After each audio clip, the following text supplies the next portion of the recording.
Hey, everybody. Welcome back to The Collective. I have another outstanding show planned out here for you today. And I say I because I had a little ego moment yesterday. I wanted to clear the air right off the bat. Oh, you Are we brought in it one up. for it or what? Well, this is the thing. Fantastic. This is all about betterment, and the more that everyone else knows, the better. So I had a little ego moment the other day, yesterday actually, when someone referred to The Collective as Sean's show. And How dare they? I was like, what? Preposterous. Sean's show? Who's Sean? And then I was like, They you know spelled what? Chance Burl all My wrong. name's Chance Right? Burls, not Like Sean. this is my and then I was like, no, it's not It's actually my the show. Chance Burls. It's the All caps. Chance all Burls show. caps across the board. Yeah. So I had a little ego moment. I recognized it as it was happening and went, wait a second. Whose show actually is this? And so we were in the green room a second ago and we were actually talking about this. And we thought about it and we are like, whose show actually is this? And really what it comes down to is that it's all of our show. This is everybody. I'm here clicking buttons, sure. But it's about the guests, it's about the viewers, it's about the people who watch it later, it's the people who listen to it as a podcast, it's about the collective. That's what it's about. And so every day when we jump on here and I do the exact same thing, like telling everybody that they should be liking the channel and subscribing to it and hitting the notification bell and all that stuff, I am a cog within the machine. And that means that I have an integral part of the collective, as do everybody else, even Sean. So Even me? even you. Do I have to keep showing up then? Yes, you do. And even if you were to find someone that could replace you, I'm not letting you go. Even Jay? Even Jay, whichever way I'm pointing. But yeah, so we have a great show here planned for you today. I just wanted to make sure that was out there because that needs to be that happens to everybody. And as you said, Sean, earlier, the first step in that is recognizing that it happens, and then you can move on from there. When your ego flares up, we should be able to look at it and say, "Wow, silly ego, let's not do that and move on," and then move on with life. I was Well, if you don't recognize it, it's the responsibility of your buddies to call you out on it. 100%. And so, and the other piece is, we're not just calling out the negatives. Like, Chance, let me ask you a quick question here. When's the most recent time I gave you a Chance Burls is on fire in this podcast? That would have been last night in the IG stories. Yeah. Correct. Can you remember a time when I've ever said that about any podcast ever on IG in referencing you? Referencing me? Specifically. A number of times in the past as we've been. I don't know. But do about you remember me ever fire. saying Chance Burls is on fire in this one? I can't say that, no. Because I never have. No. And so that's my point. So it's our responsibility to call out when someone's ego is flaring out. And it's also our responsibility to give a nod to someone when they've crushed it. There's a left and right arc. There's a large bandwidth. It's not just a one-way street of doom and gloom. It's also a two-way highway of awesome and rocking it.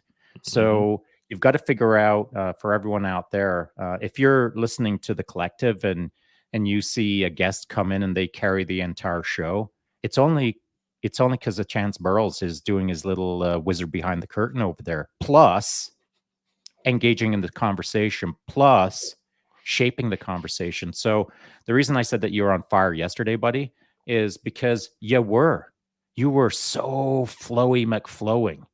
The way that you were interacting and just being really present and not trying to make the most important point in the world that you'd been chewing on for 27 minutes during the entire conversation. You were in it.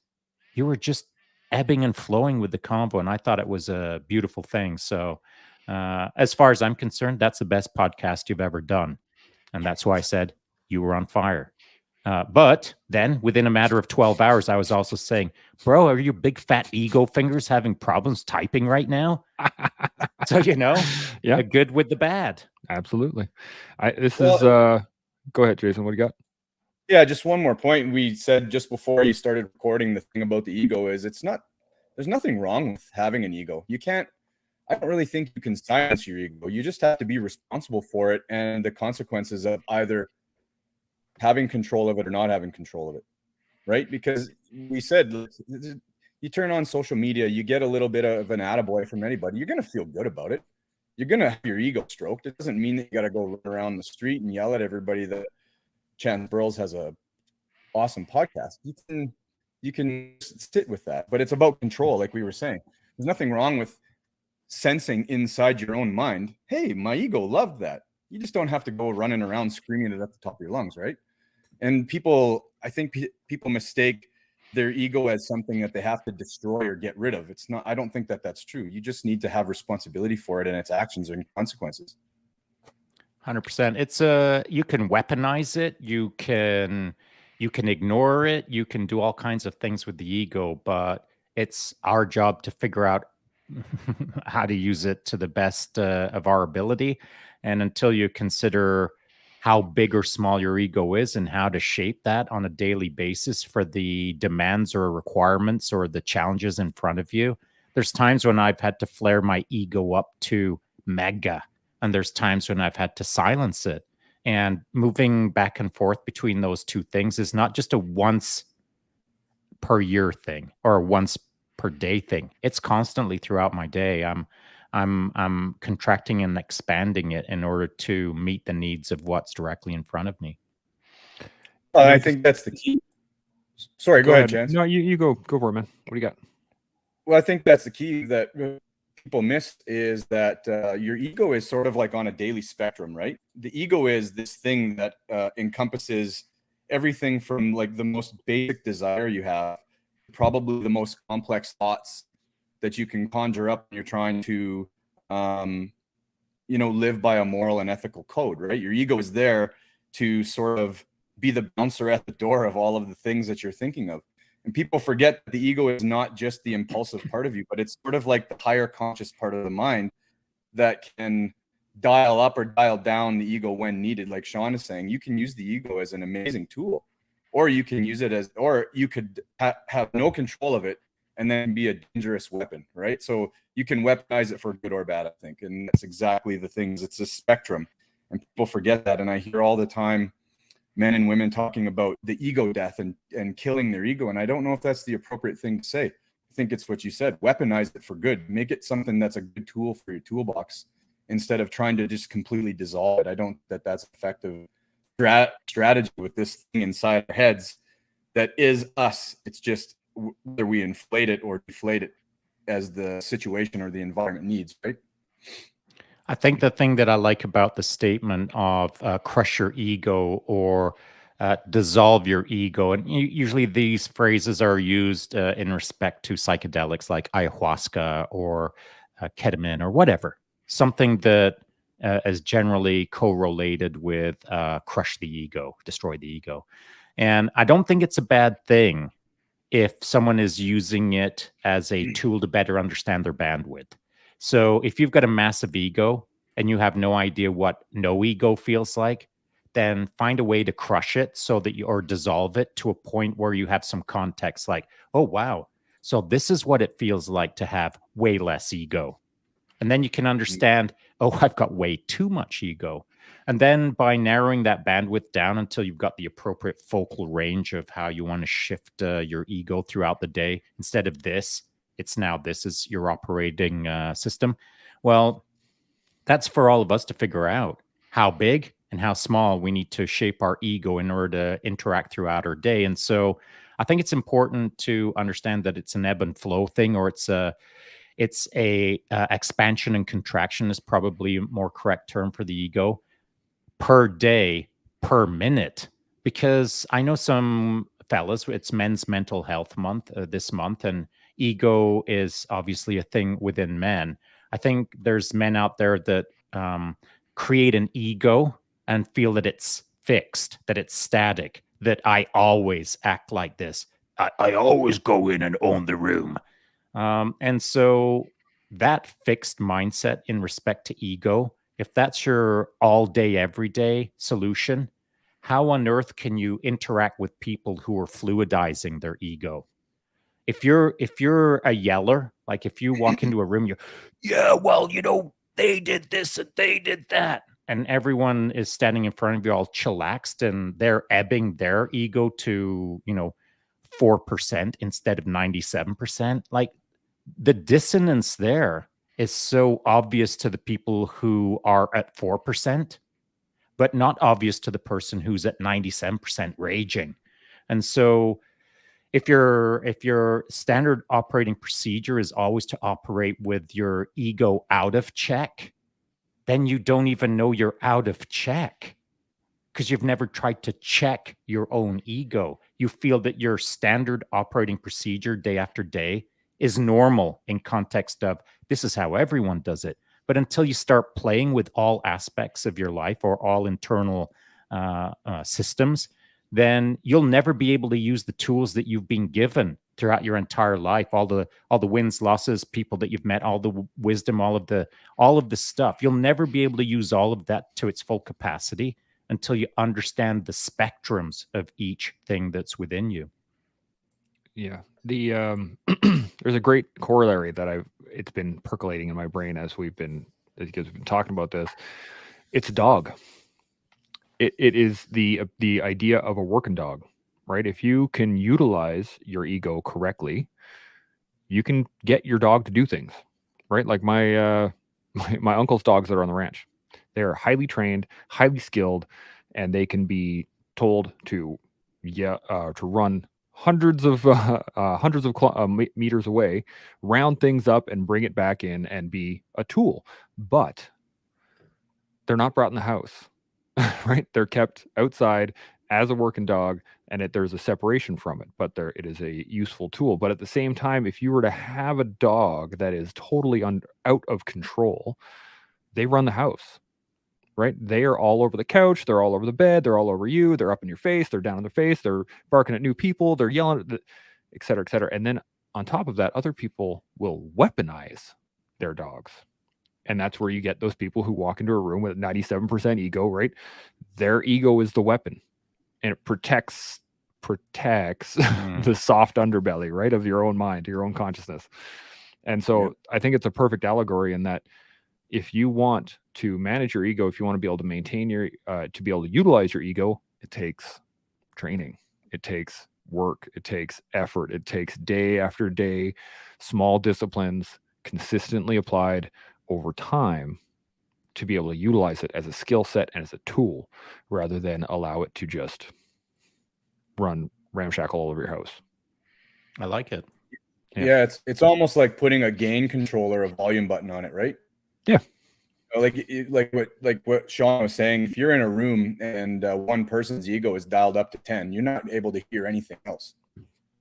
If everybody's down at 1 or a 2, because that's the energy level of the room, and everybody's sort of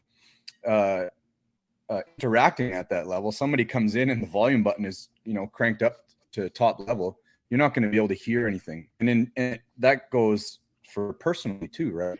You can't hear wisdom. You can't, like Shaun was saying, you can't go back and learn the lessons of life if your ego is constantly in your head screaming at you all of the things that may not be true, that may not be real wisdom, that may not be the reality that you actually exist in. Because the ego, as we all know, it'll lie to us. It'll create a facade for us. It will defend us against reality and truth. And that's what I see. Some people just have this ego that's a volume stuck on 10, and they don't know how to turn it down. They don't know how to train their dog, or they just completely lack any self-awareness. Their ego is completely out of control, and that they have absolutely no wherewithal as to what their ego is doing for them. Yeah.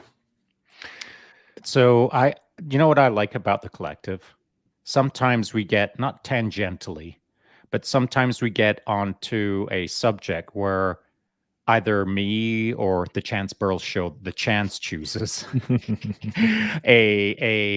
we'll call it a subject, and now it's dogs, or now the guest will choose something, and now it's a slider, an audio slider, and then as I listen to it, I'm like, oh yeah, I get it. Oh yeah, I get it. And then my brain needs to like work with those two things. And it's making me think outside of the box in respect to, I understand the subject well enough, but now I'm having to consider the subject rapidly and deeply in order to connect it to a dog or an audio slider, which makes me, again, think a little bit more richly. And so here's what I was thinking. With dogs, if that's the ego, our dog is a chocolate lab. And the reason that I shopped around Canada to try to find what I considered to be the best dog for us is because the dog, the breeder, is nationally known for creating good working dogs that have an on-off switch. So they're either on, like Task, or they're off completely, which means our dog, Strider, he just lays around. Just totally off, chilled, smiles, wags his tail, says hi to everyone, whatever. That's his off mode. But his on mode is freaking on, like a mega athlete. And so I didn't want a twitchy dog running around the whole house, like making me irritated. You know, the yappy dog irritates me. I like a dog that has an on-off switch. Much like I like people who have an on-off switch. If you're always on, man, if after a day or two, I just want to be somewhere else, away from that person who's too on. And so the audio slider idea is with, to your point, Jason, sometimes when someone is yelling so loud at a 10 out of 10, here's what begins to happen. And I'm no audio sound engineer, but at a 10 out of 10, after a little while, what starts happening with a microphone, you start getting feedback. That pitch, that wailing pitch, the audio feedback in your own headset because it's peaking too much or it's audio feedback. I'm sure everyone understands. And so then you start hearing your own white noise. You're kicking white noise out to the world and it peaks so hard that then the microphone feedback into your headphone, now it's just white noise all the time. Every time you say something, it's white noise in your head. If you dial down that audio slider to a 7 out of 10, you're not going to get any feedback from the microphone into your headset. You're going to be able to still yell fairly loud, but at least you'll be able to hear the outside world because now there's no white noise feedback. For dogs, when you've got a dog, whether it's got an on-off switch or not, irrespective of that, the dog's still got to be fed. The dog's still got to be watered. The dog's still got to be walked. The dog's still got to ... And that is our ego. If you've got a dog bowl and a water bowl, you know as well as I do that any dog has a certain rhythm, has a certain amount, has a certain XYZ. That's how you raise a dog. You don't give it too much food. You don't give it under food. You have to give it the right amount of water. You don't take away the water. So there's a way to raise a dog, and there's a way to raise someone's ego. That you feed your ego too much, guess what? Now your ego's getting fat. You don't give your ego enough food. Now it's getting a bit too skinny. So you got to figure out your own ego and how, as a hunting dog, we'll call it, you work best out there in the wild amongst your friends. 100%. It's why that image kicked in my head so clearly was the fact that I've been around working dogs for a long time, and even when you look at military working dogs, same thing, right? When you put the vest on, time to work. Take the vest off, time to chill, right? And there's this up and down, but it's always understood that they are a tool, right? They're not they're not your best. They may be your best friend, but they are still a tool, right? They're still something to be utilized for a job. And I think that's important to be able to understand when to turn it on, when to turn it off. Otherwise, it's just nebulous, right? We could use it anytime. You never know, right? Versus, there's working dogs, there's military working dogs, there's hunting dogs, there's tracking dogs, there's everything has its own little subsect. But it still specifies that it's a tool. And I think that is why it's such a great allegory for the ego, is because the ego is a tool. And if you use it well, it can drive you to do things. It can push your your desire to become better, to level up, to step up into the game, to be like, okay, I'm ready for this. Let's get it. but uncontrolled, then it's not so great. So we have gone on a bit of a tangent Well, into I don't know. ego. I like. I like it. So just hang on a sec. So, speaking of that, I'll ask both of you. When do you think a dog is happiest? A hunting dog. When it's Jason, what do you hunting. I think a dog's happiest if it's a hunting dog when he's hunting. What do you think, Chance? Happiest? That's a hard question because I've seen a dog be absolutely on task, but I've also seen a working dog roll over and be happiest when he's getting its belly scratched. So I think choose one. I would say when it's getting its belly scratched. Okay, so two different answers, and neither answer is wrong, by the way, but I'm going to make this point. So as a hunting dog, we'll now replace the hunting dog with a human, a man, we'll call it. And if that man seems to be happiest when he's working, well, he's going to work. But if he feels happiest rolling over and getting his belly scratched, he's going to roll over and get his belly scratched. That we default to what makes us happy. Now, here's the important part. If your pattern as a working dog is always barking and hunting, that's what you're going to want to do all the time. And so you've lost sight of the other joys of rolling over and scratching your belly. And the idea being that if you want to be a working dog out there in the social media space and you're a constant barker because that's what makes you happy, think about stop barking for a while. And if you're uncomfortable with the idea of rolling over and getting your belly scratched, just getting a little bit of self-love from the internet, maybe try that. See how that feels for a little bit. See if anyone strolls over and scratches your belly, for lack of a better term. The point I'm making is this. Sometimes as guys, we can get target locked or focused on my way is the only way and my way is barking. And that's not the only way. And if you haven't tried getting your belly scratched for a while, like if it's been years, it's not a bad idea to open your mind to the fact that you don't just have to bark. True. Very true. You just did an exercise in how the ego works, Shaun. You just asked two different people two different things quickly, and you got a rapid response that was probably somewhat ego driven because I gave myself no time to respond. I just chose what I thought right off the top of my head, right? And now with some forethought, when I quiet my own response and allow myself to think outside of just my ego, I'm like, oh yeah, there's every part of my ego probably deserves a little bit of something. Every part of my ego has its own desire, right? The immature part of my ego is all about wants and desires and dopamine type cravings. And then there's this superstructure of my ego that's all about thinking and forethought and analysis and an intellectual conversation and stimulation. And that was just a perfect thing. I kind of laughed inside as soon as you did that because you just showed us that the ego can very easily immediately just respond based on its volume level or its historical adaptation, right? So I responded really quickly with what I thought before I even allowed myself to step away from that egoic response and gave myself more time to think about it. So it's kind of funny that you did that. That's why I love this place. That's why I love the collective.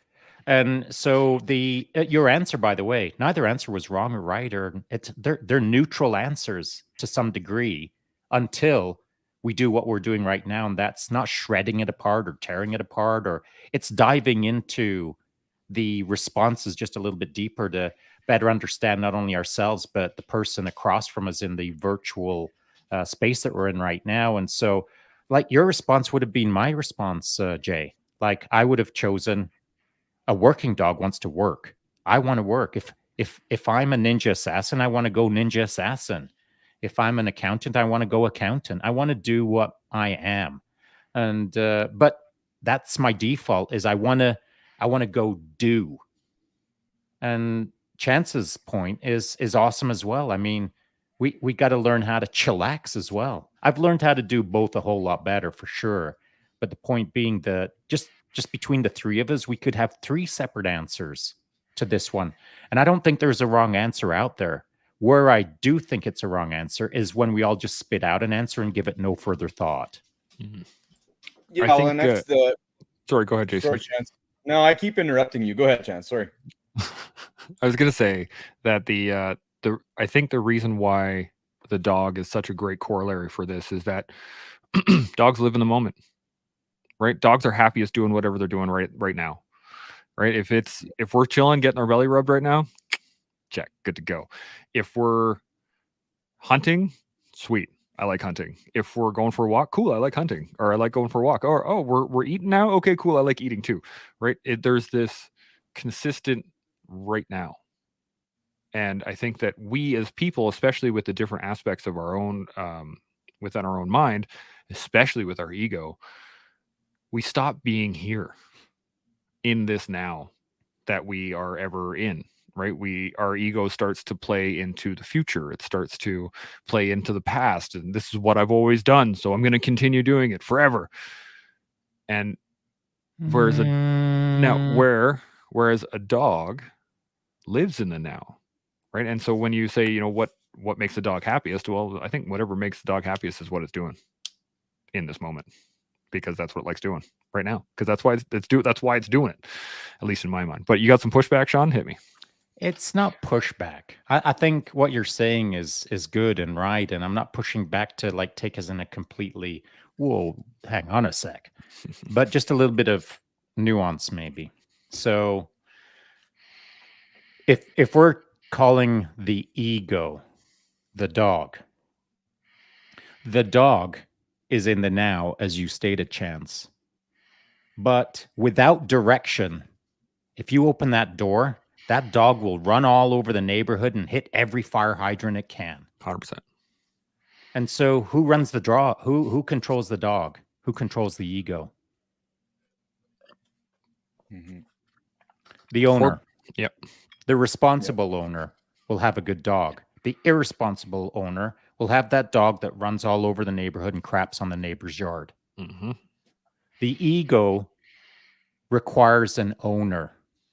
The dog requires a responsible handler. And if the handler has had no formal training or hasn't been around other dog owners to observe through osmosis how to manage a dog well, then your dog is out of control and you don't even know it until you either go to the dog park and see good dogs or whatever the case is. Mm-hmm. And so if the dog is the ego, the dog can be well trained or the dog can be a disaster. The dog's going to do the dog thing. It's going to be in the now. It's going to do what makes it happy, what blah, blah, blah, all that stuff. But if the dog is the ego, it needs a good handler. Yeah, I like that. A handler. Jason, you got something? Yeah. The ego, the human ego is attached to all of our subroutines. It is, I think it's intrinsically linked into our subconscious. And I'm sure you guys know that for the most part, we run subconscious routines all day long. Like 95% of what we do every day is subconscious routine. And so without recognition, you can easily find yourself just running on the ego program, right? And you won't even realize that you're running on this ego program. And I have caught myself on many, many occasions now that I've started to learn a little bit about it and become a little bit more aware that every once in a while, if you want to refer to it as the dog, you might have a well-trained dog, but even a well-trained dog without the owner around is going to go pee on a fire hydrant once in a while, right? Even a well-trained dog, if it's told to sit and stay, if the owner disappears long enough, the dog's eventually going to get up and go. The dog's eventually going to disobey if the master's not around. And when you were talking about being present, Chance, and being self-aware and being in the moment, you have to do that every moment with the owner. Like Shaun said, you can't ever let your ego go. You can't even, like a well-trained dog, you can't just give a well-trained dog freedom.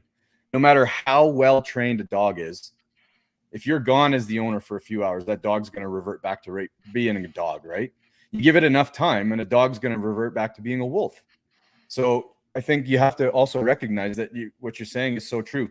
The owner can never, ever be gone for more than a little while. You can't give your ego free run. You can't train your ego for a little bit thinking, okay, I got my ego trained, and then just walk away on vacation. You're going to come back and your house is going to be destroyed. All your slippers are going to be chewed, and there's going to be dog poop all over the floor.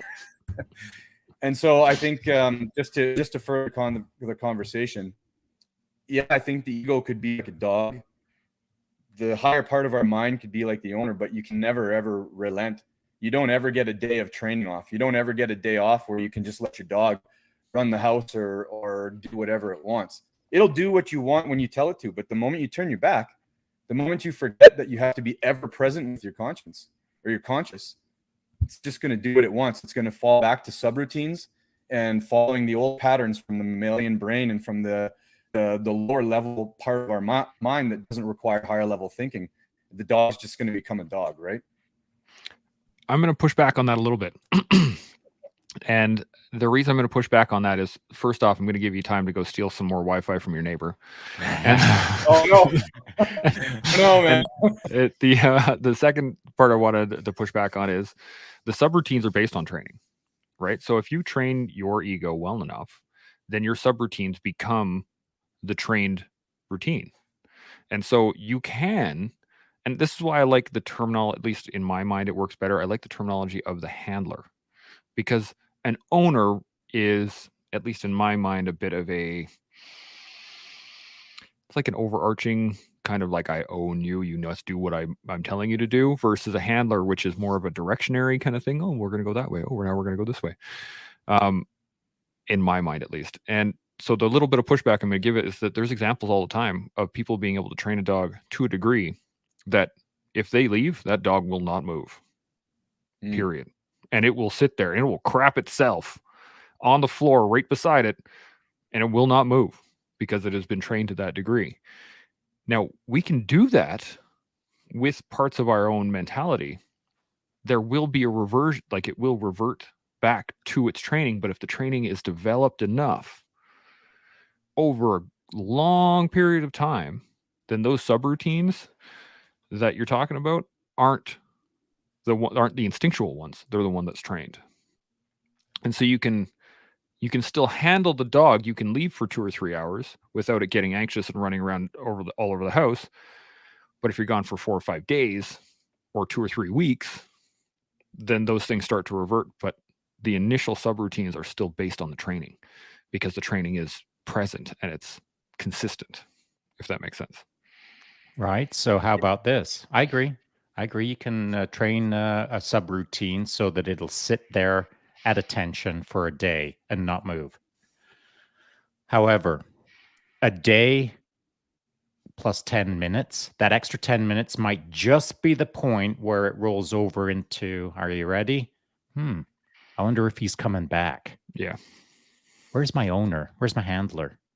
I'm starting to get a sense. I'm distrusting this now. I feel a certain sense of being let down. I feel a sense of betrayal. Where's my owner? Where's my handler? He said he was going to be right back, but now it's 2 days. Where's it gone? And that evolving sense of distrust, we'll call it, is maybe you'll get away with it once or twice or 3 times. Sit, stay. I'll be back in a day. 4 or 5 times in a row, you're 10 minutes late. That dude said he'd be back in a day, but it's been a day and 10 minutes. I can see that he's not trustworthy. And that's the ego to some degree. If you run too hard of a program against it and say, sit, stay, and then disappear and not observe, well, that ego is going to start acting up. That's a great point. The 1 in a million dog who will sit there properly trained for 2 days and not move is 1 in a million. And so as men, we need to talk about 1 in 1. So every single man needs to understand that in respect to our ego, it's for us to handle it. It's for us to teach it. It's for us to learn not only about how to handle the dog, but it's for the dog to teach us how to handle ourselves. It's an interoperative process. Yes. I need to get good with my ego, but my ego needs to get good with me. It's a play back and forth. I can't sit here with my brain and tell my body that I am going to manage my ego perfectly for the rest of my life. It's an interplay between the two. I'm telling it what to do, but it's gonna push back at me when I'm not paying attention. So it's my job to pay attention enough to manage my ego without fixating on my ego so that I'm micromanaging it every second. Again, I'm going to refer to what I started this with. I found I had to get better at expanding and contracting my ego rather than shutting it completely down and turning it completely up to a 10 out of 10 like it's an on off switch. To Jason's point, it's an audio slider. I like Yeah, that. and Chance, I do agree with you.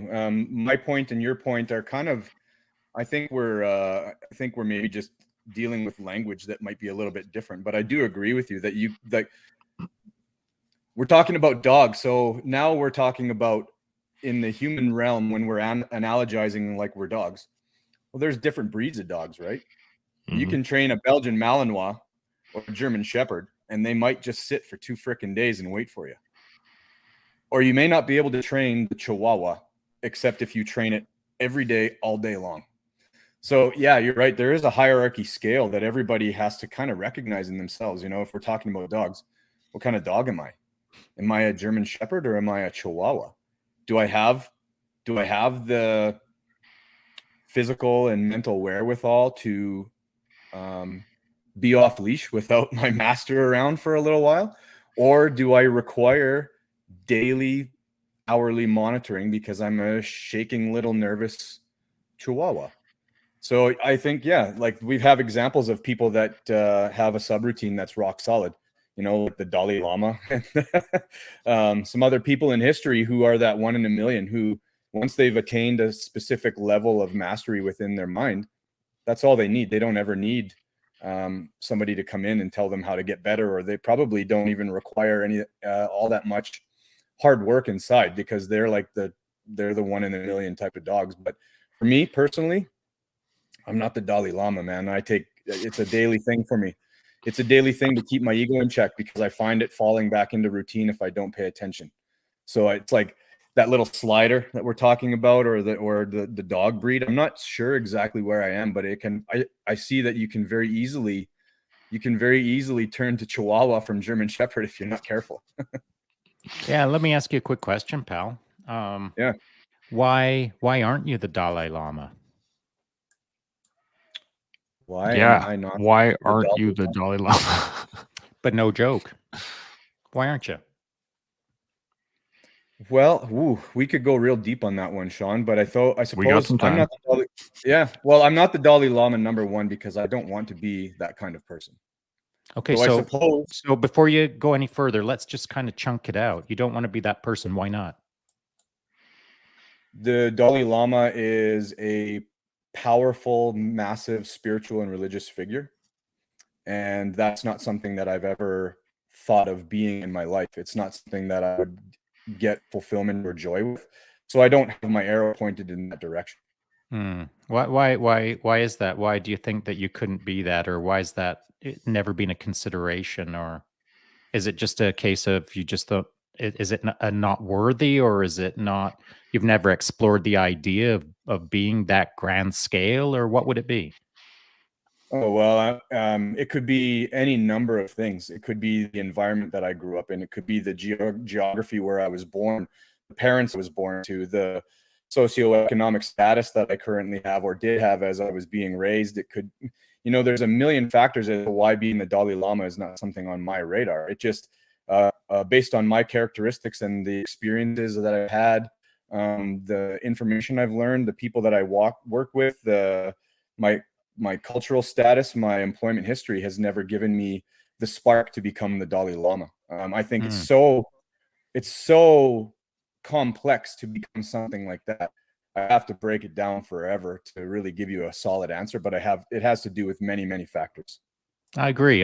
And so I think this is a good point to inject the idea that all of those are external factors that have got nothing to do with internal. And I'm not suggesting that you're incapable or you are capable of being the Dalai Lama. All I'm proposing is this. You've probably never thought about it before. And so all of the things that you listed out, socioeconomic and geographic and et cetera, and moving away from the idea that it's Buddhism related or whatever the case is, religion based. The simple fact remains that you've never maybe considered achieving the sense of awareness, we'll call it, or enlightenment of the Dalai Lama, because through external factors, you've identified maybe, oh, I don't even own an orange robe. How could I even be the Dalai Lama if I don't have an orange robe? Well, I think we all can achieve a certain sense of Dalai Lama, but not too many people try because they don't have an orange robe. You know what I mean? Where do we I've get never orange been robes to to begin with? the toga party. I thought you guys were going to do a toga episode. That's a good point. We should maybe an orange robe episode at some point. I got a couple of really great comments here, but any other thoughts on this before we jump on those? Yeah, Well, I'm Shaun, just proposing that think big, you know, Yeah. think outside of the box. Try to imagine being mega awesome. Where's the harm in that, you know? Yeah. If one person in the world did it, then that means that human beings can do it. I think heard it that's true. I've said that many a time. I heard a really wise, and I don't know the right term, Rastafarian priest. I don't know the actual term. And he was saying that, he said, nothing stops me, because if one person did it, that means that people can do it.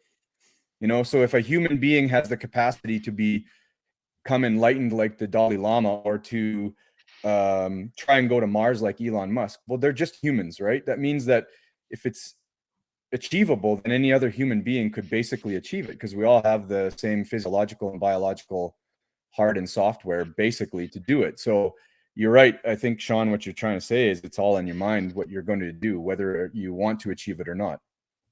Yeah, and Jason, like you're a smart guy, avid reader. You have a curious mind. You're intellectual. All of the good stuff. There is literally nothing from stopping you from being a Dalai Lama like thinker. And so, what is he doing that's special that you can? He reads more, so read more. He meets cool people, so meet some cool people. He ... so do ... And I'm not suggesting that by mirroring all of his actions, you can surpass him or achieve his level or underperform against him. Who cares? It's not about contextualizing Jay versus the Dalai Lama. It's about the idea that if that dude reads, I'll read.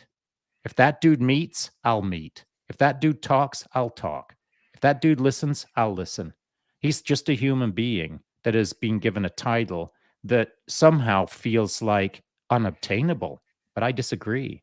If another man can do it, then so can I with enough effort. And I may not achieve his outcomes, but I'll get pretty close with enough time and effort. Agreed. I like that a lot. I was just thinking the fact that really when it comes down to it, anytime you say something is impossible, you just set yourself a limit. You put yourself under a ceiling. Or if you say you can't do it, you're under a ceiling. Unless you're Tom Cruise, because every time you say it's impossible, it's another movie, and you just bankrolled yourself again. Like the joke, it should be called Mission Improbable. Mission Improbable. Mission Maximum Cash. Mission is very difficult. Yeah, I think the new mission should just be, well, give it to Tom Cruise.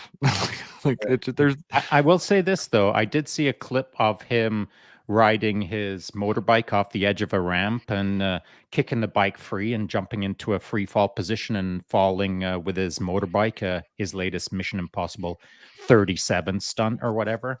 And I dig it, man. And why I dig it is because that guy is out there pushing his own envelope. But by pushing his envelope, he's pushing the movie industry envelope. He's pushing the stuntman envelope. He's pushing the big box envelope. He's pushing my envelope. Because I watched him, the video clip that I saw, he did it 6 times in a day. Tom Cruise committed to 6 times in a day. He jumped off a cliff 6 times. I'm like, Whatever, man. I'd do it 12 times if someone's paying me the amount of money that he's getting paid and I get crustless sandwiches. I'm Freaking down. bring it, Tom Yeah. Cruise. And so he's in a privileged position that he's created himself through a whole pile of work and luck and all of that good stuff and some crazy talk. But he's got himself in a position now where I'm watching him jump off a cliff thinking, yeah, I can do that.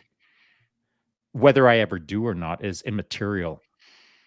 It's for us to present to the world the things that are possible if you manage your ego. I don't look at Tom Cruise and think, screw Tom Cruise, he's too successful. What I do think is, that dude can do it, I can do it. And then my next thought is, and I could probably do it better. And is that my ego talking? No, it's my got about 370 jumps talking. And so my ego is not so bizarre that I look at Tom Cruise doing that stunt and think, I'm Tom Cruise. What I do think is, I'm Shaun. I've got a boatload of jumps and I'll crush that guy. And it doesn't mean that I am competing against Tom Cruise so hard that I'm diminishing him. I'm just keeping it real with myself and being aggressive with shaping my ego on, yeah, I can go do that. And sometimes that's what you need to do with your ego, is push it a little bit. Be adventurous. Be more than Tom Cruise, if you want to call it that. And have a little bit of faith that you can kick some ass. And if it doesn't go well for you, guess what? Congratulations, life lesson. And you'll build out of that. But don't try to shrink your ego so much that you're not adventurous. But don't try to make it so big that you think you're Tom Cruise. I was just thinking that probably the reason why you think you can do better than Tom Cruise is that the whole Mission Impossible thing you did through your whole career, and you were just like, yeah, that okay, number 2, yeah, I did that one too. 5 with no crustless sandwiches, no crustless sandwiches in the dark, with my eyes closed, in the rain, no big deal, just crushed it. Jason, what were you gonna say? Itchy shirt on, itchy sweater. Yeah, exactly. That's right, itchy wool sweater. Did you have a thought there, Butter? Yeah, go ahead. The ego is almost like a self-limiting boundary if you haven't got control of it, right? Because you'll end up coming up against it and it'll tell you something that's completely false. You know, like you said, Chance, it'll that thing will creep up in your head, that I can't word. I made a video about that a couple of days ago, and I kind of laugh about it now when I hear the word I can't. I just chuckle because that's an ego statement. I can't do this. It's a weak part of our ego. You know, if you can get rid of the ego and just tell your body what to do, you'll eventually see, oh my gosh, I'm way more powerful than I thought I was. I'm way more powerful than I thought I was. Your ego is telling you things that aren't necessarily true all the time. That's one of the problems. So I think that is a self-limiting boundary. And Tom Cruise probably doesn't have much of a boundary anymore. Yeah. And you know, when you put up that video about I can't, that to me, and I enjoyed the video, of course, I think I mentioned that, but that I can't piece is just one end of the spectrum that everyone has to get right with. The other end of the spectrum is the I can do it all. I can do everything. I'm really good. I'm the best in the world at everything. That's the other end of the spectrum. Mm-hmm. And so you've got to believe in yourself.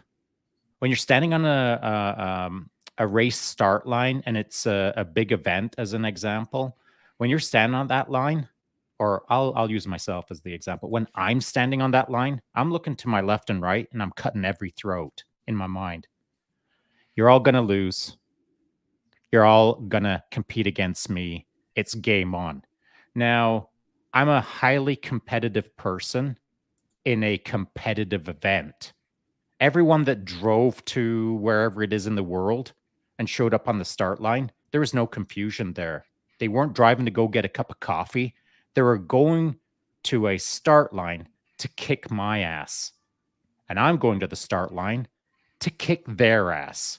There's going to be a whole bunch of ass kicking, and there's going to be one winner, and there's going to be a whole bunch of non-winners. And I've been in that category of non-winner a whole pile of times.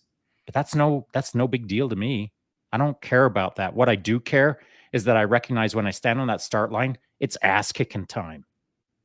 And my result will be my result, and I'll be happy with my result. And here's why. because I'll have got after it. I'll have given it my best. My ego will suffer or flourish at the end of the race based on what the outcome was. Nah, I wanted to be first and I got 12. Or I got third and I'm freaking stoked about that. It's our program to run, man. Our ego is not a one and done thing. You show up on the start line looking at everyone thinking you're all going to get your ass kicked. And then at the end of the event, you're the one who got your ass kicked. But it's your ego that is going to spin that little tale into all kinds of different stories unless you get a handle on it. Yeah. Well, and I think it's almost like having an ego with a resume. You know, because if you have, you know, like all of these layers of experience that you bring forth, your ego can sort of flip through all of this. And then you'll see that your ego will probably have a response that's better because there's a maturity that comes with that resume. So as I'm hearing you speak, it's like, okay, well, I know a little bit about you now. So I know that you've got a resume that's thick with experience. So now your ego isn't arrogant at the starting line because you've won before. Because you kicked other people's butts before and you know how to do it. So it's not arrogance now. You're confident. You're bringing forth your ego. You're bringing forth your ego with this massive resume that says, I know how to do this and I'm going to do it because you've done it before. And so, you know, the ego at that level now, your ego's reading your history. You've got something to go up against where your ego isn't falsifying data for you, right? It's not bolstering you to make you feel good. It's literally looking back on you and saying, oh yeah, we've done this before. We got this. That's a really valid point. Yeah. The ego or the ego resume. I like that. I'm gonna use that quite often. That's awesome. Any other further thought? Please don't put it on a t-shirt. Just you wait. It'll just be like someone's head as a hot air balloon, like ego resume. Any other thoughts? I got the Chance Roll Show. Any other thoughts before I got some great comments here. I want to hit on the comments, buddy. All right, so we got right off the bat. Octavian says, aloha, gentlemen. Paternal depression hits home with me, but I have to go play with my 10-month-old who almost killed me and his mom in the first 3 months. I'll definitely be listening later. Apologies, Octavian. We went on a left-hand turn there. Ego is what we went on, but either way, it's great. I think we had a great conversation to begin with. For sure. And McEwen, dogs most happy when there is connection, positive reinforcement, and appreciation, which I really like. I like that a lot. True words. Yep. Winterstorm, a dog is happy because they know they're being the best dog they can be, and that includes anything they are doing at the moment. I like Winterstorm, right? And he carries on. He says, we sometimes as humans wondering if someone else is doing better. Dogs have no negative self-talk. That's another portion of the ego, actually, that I wanted to get into was the self-talk portion of it. And that is a developed skill set. Because it can be negative if we allow it to be. It can be positive if we train it to be. And that's part of it. They actually had a great post on Building Delete, put a post yesterday. Right, this morning. Wasn't it this morning? Or was it yesterday? It was this morning. I don't know. Maybe. Either way. It's out there. Check it out. If you guys aren't following Building Elite, you should be. But they had a great post on that, a whole breakdown on self-talk in general. So do check that out. And hits back with, and that positive reinforcement means boundaries as well. Also a very important portion of dealing with an ego and a dog. Salty Jinx. If you build patterns of life with the right focus, that will outlast the trainer and benefit the individual. I think that's 100% right. It's the same thing that the military patterns of life, baby. Yep. Winterstorm, again, anything we will ever do is achievable right now. Someone just hasn't figured it out yet. Well, we're freaking figuring it out right now. 100%. This is the way. And then Anne says, he may not be a Dalai Lama. However, Jay is my Buddha. I'll take it. I think Buddha spelled with an H, but it is. But we'll accept Buddha. Buddha. Getting your someone else's Kerry Gold Buddha. There you go. Slick like butter. Slick like butter. That, it's interesting too that this conversation gets kind of kicked off. This is a bit more along the lines of what we have been doing in the past, more of a free flow kind of a show. Wouldn't really come into this with a bit of a topic, but I believe that the conversation at least has brought us to a point that we can analyze how we utilize our own egos. Again, I said this right at the beginning, is that it all starts with the recognition of whether or not your ego is involved in your decision making, right? Whatever you're thinking at the moment, you should be able to actually kind of capture it, look at it, and say, is that my ego? Or is this something else? Yeah, but what if you don't? Then Like you a have, bunch of guys do. Then you have Not a look at their ego. well, then you have unfortunately we have what we see on the internet all over the place right now, is people screaming. Tanya put something in one of our little mix things, was the old man yells at cloud. That when you're not checking your ego, when you're not constantly looking at it, that's what you're doing. You're yelling at cloud. Yeah. Okay. Good. So what do we do about it? I think this is it right here. We talk about it This openly. right now, yeah. We discuss it. We develop the concept so that others can go, oh, wait a second. When I walk into my house and my dog is all over me and it's looking in my face and I'm trying to take my boots off and it's just completely uncontrolled. Why? I think it starts with that question. Why is this happening? And then you can, once you ask that question and figure out the answer, then you can move forward. So what if you don't ask yourself? What if you don't even recognize? What if there's even no why? Then you should. What do you got, Jason? Then I think it's on us to try and help people figure that out. That's what I was going to say. And yet you didn't. I was giving it to the guest. As it's not my show, remember? The Chance World show. Yeah. I wanted to make sure. Really? You're so thoughtful as a host. Thank you. Right? Thank you, Chance. Thank you. Big. Hi, I'm Chance Burrows, and welcome to the Chance Burrows Show. Where I have all the thoughts, but don't say them. All the thoughts. But I have to make sure that my ego is stroked enough to that when somebody else says, well, you're stroking, buddy. You're stroking. I was, yeah. No. Go ahead, Jay. Go ahead, buddy. No, what do you got? This is a little bit of a side tangent because it's not just men's mental health, but if you really look at most of the major problems that we all have as people, I think it's all driven by ego. You know, we're really new on the scene with understanding our ego, and as far as our human evolution goes too, the ego is something that we barely understand and have control of as a people, as an overall people on planet Earth. We really are not good at controlling our egos, and I really do think that that's a problem or that we could probably follow the path of the problems in society, in culture, in the workplace, in individuals, in the family dynamic. You can probably follow most of that to the ego. Getting control of the ego is paramount, I think, for overall mental well-being. And I see mentally unwell people all over the place, and what I see in them is me and how I was when I wasn't in control of my ego. I literally can see the characteristics of me, the ones that are in my rear view mirror that I really dislike and I'm putting distance between.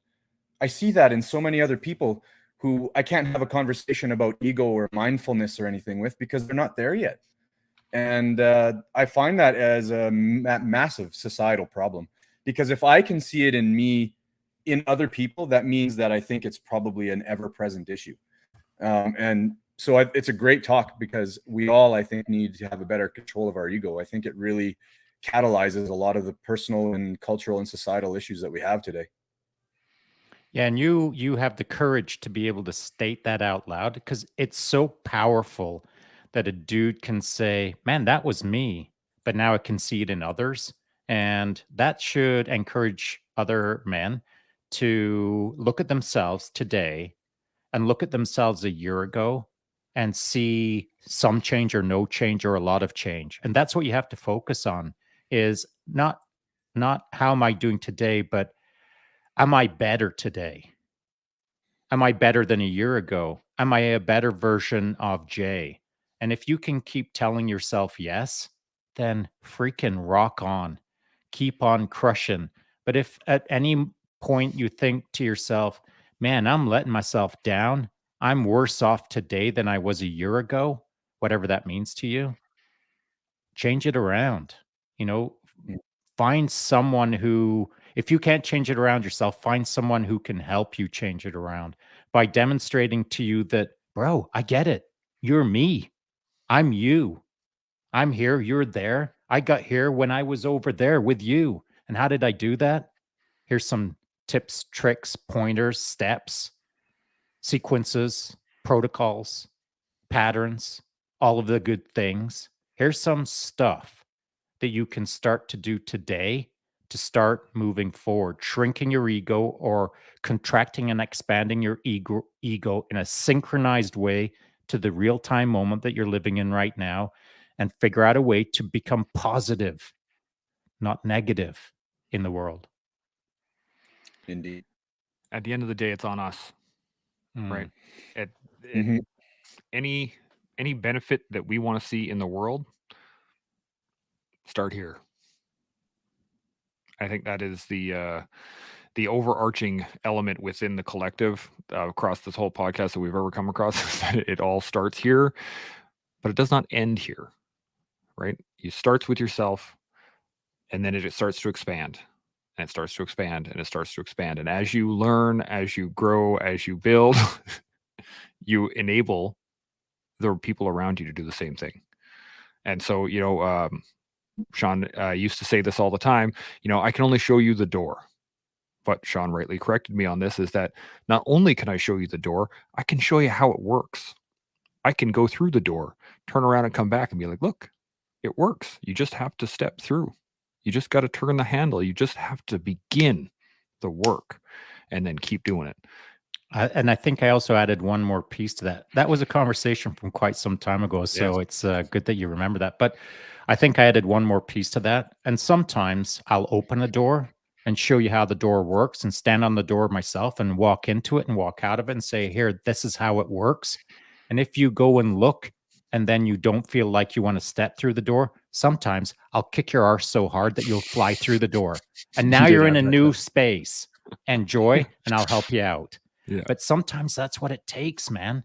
Yeah. You can show all the people, all the things, all the time. And sometimes it just takes oh no, you're going through the door. Yeah. That's just the way it is. Well, we said it kind of like, that's kind of like, we've hinted on, and the conversation has hinted on truth. So Shaun, your kick in the ass, I think, for some people is when you finally have to give them the harsh reality, when you have to give them that wake up call, like, okay, I've had my hand out for you. I'm doing the things, you're interested in the things, and you're just stuck there. That person's obviously willing, or obviously worth the kick in the ass, right? They're worth Agreed.